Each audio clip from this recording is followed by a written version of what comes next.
Stefanski got to be one of the most hated people in America, bro. I just got to be honest. Everybody in Cleveland wanted to see Kevin Stefanski out of here like last year. They sick of this fool. Not to mention this whole Dylan Gabriel situation need to be unplugged. We got to take care of the ball better and continue to find opportunities. They hadn't turned it over. And then when their gimmick plays ran out, I thought we played pretty good defense. To the fan is, they kind of be pushing an agenda. Like, that's what I don't get. Like, their media structure is like weird as hell. It's like one person on the show hates Shedeur. The other person gotta like Shedeur. It seems scripted. I just gotta be honest, bro. This whole narrative in Cleveland, the way y'all media is structured, seem very scripted and whitewashed. How is it even possible that a team with this much talent is still crashing and burning because of one man? The NFL is packed with wild storylines this season, but what's happening in Cleveland? It's straight up sabotage. Mike Vrabel, one of the most respected coaches in football, just came out and called someone a gimmick coach. And no, he didn't say it by accident. He meant every word of it.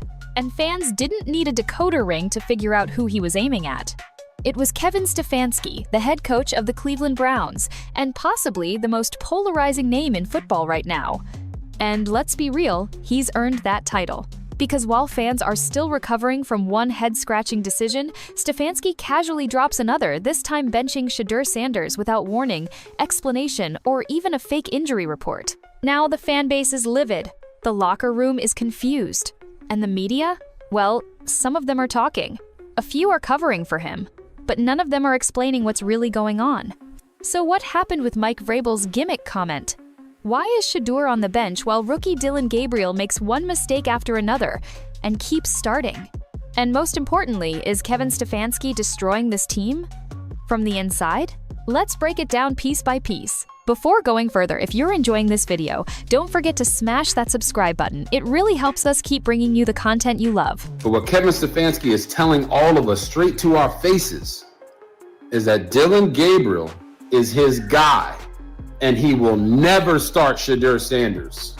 Yep. Unless Dylan Gabriel can't play. He might even play Bailey Zappi before he plays Shedeur Sanders. He might go ask the Baltimore Ravens to trade back for Snoop Huntley before he plays Shedeur Sanders. He might even go ask the Bengals to trade Joe Flacco back so he can be the starter before he plays Shedeur Sanders. He might even go to the Raiders and get Kenny Pickett back before he plays Shedeur Sanders.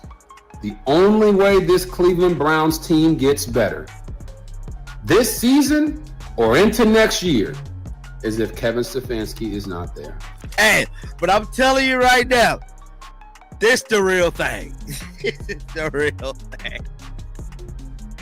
He called that fool a gimmick coach, Mike Vrabel isn't exactly the type to throw shade unless someone seriously earns it. But during a post-game interview, after New England dismantled the Browns, he didn't hold back. He dropped a line that sent shockwaves across the league, calling out the Browns' offense for relying on gimmick plays and taking a not-so-subtle jab at Kevin Stefanski. He didn't name drop, but everyone connected the dots. Stefanski's been known for his overly scripted, gadget-heavy playbook, the kind of offense that looks great on the first drive, then completely disappears by halftime. And apparently, Vrabel had seen enough. What made the jab hit even harder? The Browns walked straight into it.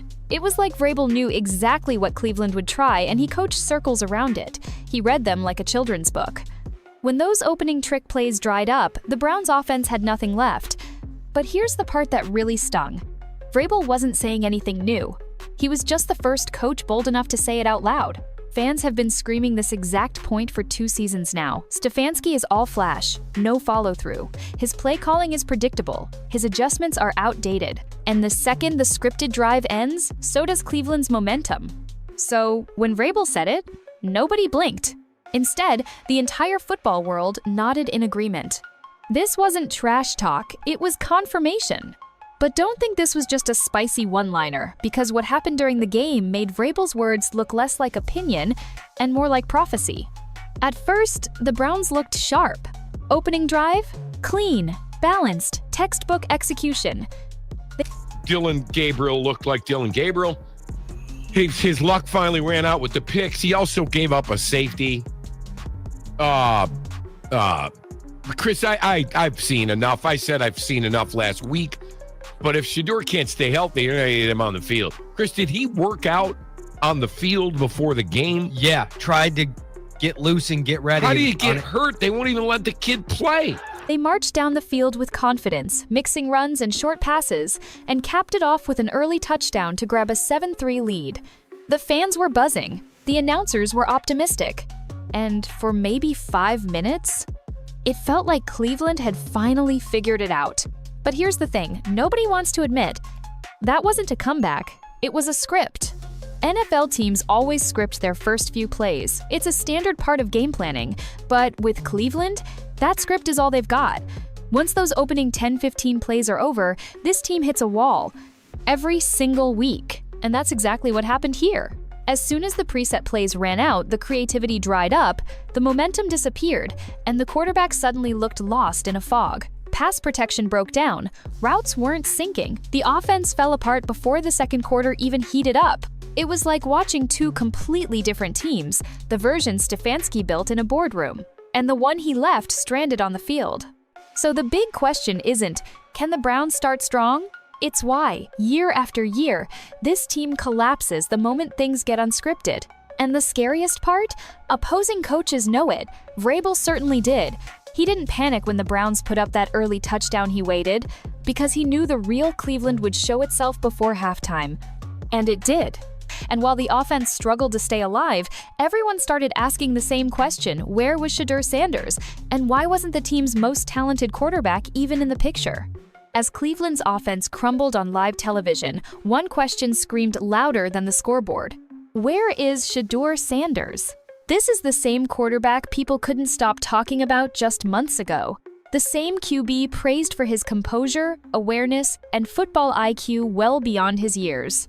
He was supposed to be the guy to lead this team into a new era. But instead, he's holding a clipboard, watching from the sideline, healthy. And that's the part no one can wrap their heads around. He's not hurt. No limp, no brace. He was seen warming up before the game, gearing up like he was ready to go. Fans thought this would be Shedeur's breakout game, but instead, Stefanski handed the reins to Dylan Gabriel, a rookie who's never started in this kind of pressure. Credit where it's due. Gabriel came out swinging.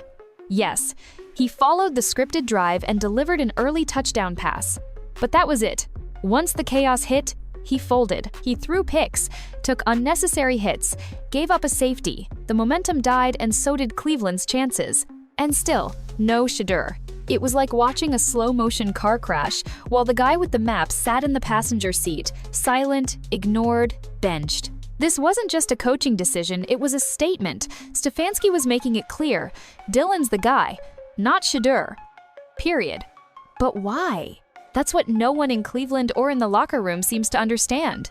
There's no logical explanation. There's no injury excuse. Just a rising star quarterback mysteriously benched, while a rookie is thrown into the fire and torched in front of millions. At this point, Cleveland fans aren't just frustrated, they're flat out done. Year after year, they've been sold hope, told to be patient, told that it's all part of the plan. But when you keep losing winnable games, when good players are benched for no reason, when your head coach keeps making the exact same mistakes, people stop making excuses.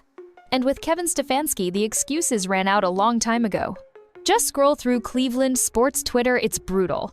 Lifelong fans, former players, even local reporters, all calling for the same thing, fire him. And here's the scary truth. It's not just about this game. It's about years of questionable draft choices, bland offensive schemes, and clear ego-driven decision-making that's divided the locker room and disappointed an entire fan base. Stefanski's coaching style has gone from calculated to clueless. And worse? He never takes accountability. Every post-game presser sounds the same. We've got to execute better. We'll evaluate and get back to work. Bro, how many times can you copy-paste that response before fans realize you're not fixing anything? The Browns have weapons. They have pieces. But under Stefanski, it's like watching someone try to build a race car with IKEA instructions upside down. The team keeps falling short, and there's only one constant in every collapse: him. And the media? Let's not pretend they're neutral here. A few outlets, especially 92.3 The Fan, are still defending Stefanski's choices. But let's be real, even that feels painfully forced. You can hear it in their voices. One co-host bashes Shedeur like he's never watched a film session, and the next praises him like he's a future MVP. It's not authentic. It's scripted.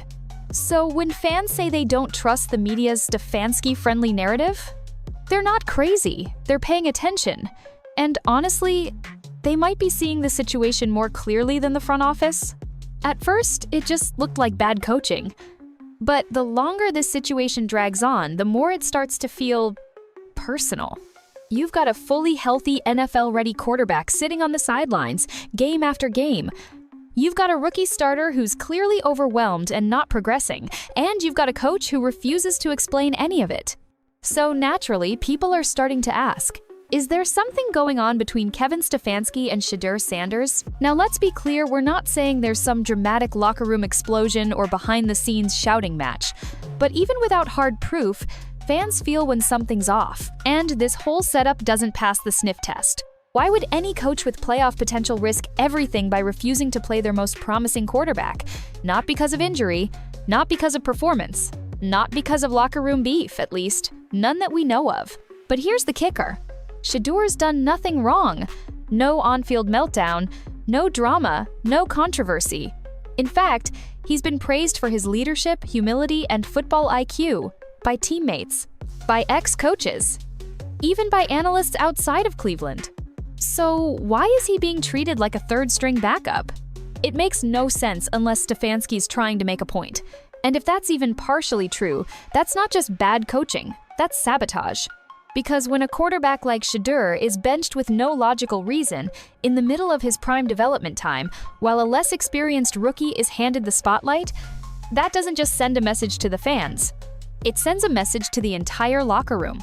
It tells players that politics matter more than performance, that trust can be broken overnight, and that no matter how well you play, one guy's opinion can keep you off the field. You want to know how bad it's gotten? At this point, Cleveland fans are joking but not really joking that Kevin Stefanski would start anyone over Shedeur Sanders. And honestly, it doesn't feel that far-fetched. Because take a second and look at how stubborn this man's been. Forget giving Shedeur a chance. Stefanski seems more willing to roll the dice on literally anyone else. Need an example? Here's the unofficial but weirdly believable list of quarterbacks he might start before Shedeur. Dylan Gabriel already starting. Despite rookie mistakes and meltdown performances, Bailey Zapp, yep, the same guy New England can't decide to keep or cut. Snoop Huntley, sure, he's athletic, but not exactly lighting up highlight reels. Joe Flacco at this point, he might be retired while still being Stefanski's backup plan. Kenny Pickett Browns fans were done with that idea before it was even whispered. And you know what's insane? None of these guys clearly outperform Shedeur on paper or in execution. And yet, the feeling around the league is that Stefanski would rather call up backup QBs from 5 different divisions than hand the reins to the one guy who actually fits the system and wants to be there. So what's the logic? There isn't any. Because this has clearly stopped being about football. When decisions stop reflecting performance and start reflecting pride and control, you've entered dangerous territory. The message Stefanski is sending, whether intentionally or not, is, I'll ride this team into the ground before I admit I'm wrong. And with every game Shedeur spends on the bench, more fans are realizing this isn't a coaching philosophy, it's a power trip. And let's not forget this is the NFL. People notice, players talk, agents take notes. When a front office lets this kind of nonsense slide, they lose the locker room real fast. But maybe the weirdest part isn't even the quarterbacks being chosen, it's what the media is doing to justify it. Because if you think this is just about on-field calls, wait until you hear how the storyline is being spun behind the mic. Now, here's where things get murky. You'd expect the media, especially local outlets, to be all over this quarterback drama, right? A coach benching a healthy star QB mid-season without explanation? That should be front-page fuel for every Cleveland sports outlet. But instead of pressure, what we're getting is protection. Stations like 92.3 The Fan, which is supposed to be the voice of the fans, feels like it's been running defense for Kevin Stefanski. You've probably noticed it, one host trashes Shedeur live on air, calling him overhyped, and the next instantly jumps in praising him like it's scripted TV. And that's the problem. It feels scripted. It's like someone behind the scenes is saying, balance the show out. We can't come off too hard on Stefanski. Throw in some QB praise, but don't question the decision too directly. And to be fair, this is nothing new in sports markets. Teams protect coaches, media protects access. Nobody wants to be the voice that gets blacklisted. But come on, the fans aren't dumb. When the same talking points get repeated, week after week, and no one dares to ask the real questions, it stops looking like coverage and starts looking like damage control. Worse, it's not working. The fan base sees through it. They know what bias sounds like.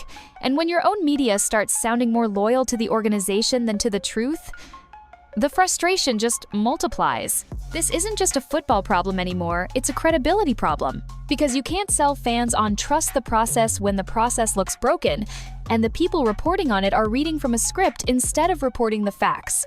Let's stop pretending this is still just about play calling. This is about leadership, confidence, accountability. And right now, Kevin Stefanski is failing on all fronts. When a city like Cleveland built on loyalty, grit, and decades of heartbreak starts turning on a coach mid-season, you know things have gone too far. And the fans aren't alone anymore. Insiders are starting to murmur. National analysts are side-eyeing his decisions. Even neutral NFL fans who don't care about the Browns are watching this situation unfold and asking, what is going on in Cleveland? Stefanski is running out of people to hide behind. The front office is quiet, yes, for now. But don't be fooled. They're watching. They've seen the QB controversy blow up. They've heard the boos growing louder. And if you think billion-dollar owners are going to let a coach's ego cost them a rising star like Shedeur Sanders, think again. Because this isn't just a bad coaching streak, it's a slow-motion implosion. Every game Shedeur doesn't play. Every mistake Dylan Gabriel makes. Every time the offense crashes after one scripted drive. It's another brick in the wall collapsing on Stefanski's tenure. And the worst part? He knows it. You can see it in his body language, in the way he answers questions. Short, mechanical, irritated. Like a man surrounded by whispers and walking a tightrope covered in gasoline. What's happening now isn't sustainable. Not for the team, not for the locker room, and definitely not for Stefanski's job security. So, if we're being honest, there might be only one way forward, and it doesn't involve Stefanski calling plays ever again. In the NFL, leadership makes or breaks everything. You can have elite talent, you can land incredible draft picks, you can even steal a few early leads with scripted drives. But if the head coach can't evolve, if he's making personal decisions over professional ones, if he's more focused on controlling the narrative than fixing the offense, it all falls apart. And that's exactly what's happening in Cleveland right now. This isn't just about Kevin Stefanski's scheme, it's about the culture. Because when rising talent like Shedeur Sanders gets benched without reason, while rookies struggle and fans scream from every corner of the internet, it sends a message to the entire league. Accountability doesn't live here. Which is terrifying, because this team actually has the potential to be dangerous. The pieces are there, the defense is strong, the fan base is passionate.